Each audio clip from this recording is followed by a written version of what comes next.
Sinem'in mutfağına hoş geldiniz. Bugün sizlerle böyle farklı şekillerde poğaçalar yapacağız. Nasıl yaptığımı sizlerle paylaşacağım inşallah. Her biri ayrı ayrı çok güzel oldu. Yumuşacık, nefis poğaçalar oldular. Tarifimiz için 2 tane yumurta, sarısını üzerine sürmek için ayırdım. 1 su bardağı süt, 1 su bardağı sıvı yağ, 1 su bardağı yoğurt, 2 yemek kaşığı toz şeker, 2 paket kuru maya ekledim. Yoğurma makineme alıyorum. Biraz karıştırdım. Şimdi üzerine 2 su bardağı un ekledim ve tuzumu una karıştırıyorum. Toplamda 6 su bardağı un kullandım. Hamurumun kıvamı bu şekilde olacak. Kulak memesi yumuşaklığında ele yapışmayan bir hamur yoğuruyorum.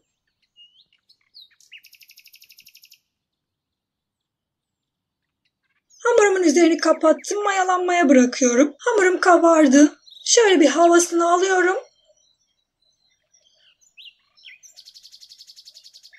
Hamurumdan bezeler alıyorum. Böyle küçük küçük bezeler hazırlıyorum. Şimdilik böyle birkaç tane hazırlıyorum. Bezelerden fitiller yapacağım.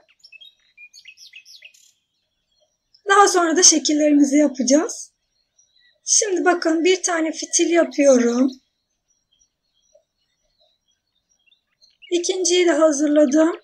Üçüncüyü de hazırladım. Saç örgüsü yapıyorum burada. Böyle uzunca hazırlıyorum çünkü kendi etrafına saracağım.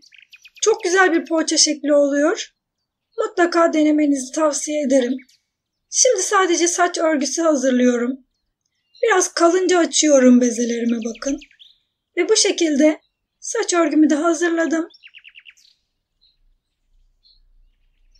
Tekrar fitil yapıyorum ve kendi etrafında sardım.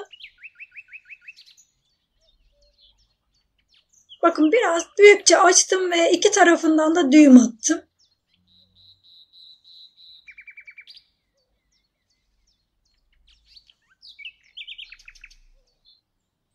Bakın bu şekilde hazırladım. Tekrar farklı bir örgü şekli. 2 tane fitille yapıyorum. Bir tanesini uzun yapıp diğerini kısa yaptım. Üzerine ayırdığım yumurta sarısını sürüyorum. İsterseniz susam ve çörek otu serpebilirsiniz. Ben serpiyorum. Çok güzel oluyor çünkü.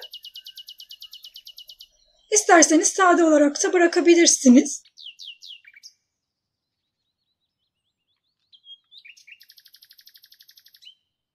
Önceden ısıtılmış 180 derecelik fırında poğaçalarımı pişmeye gönderdim. Bakın üzerleri böyle kızardı. Fırınımdan çıkartıyorum. Üzerini kapatıyorum bir örtüyle.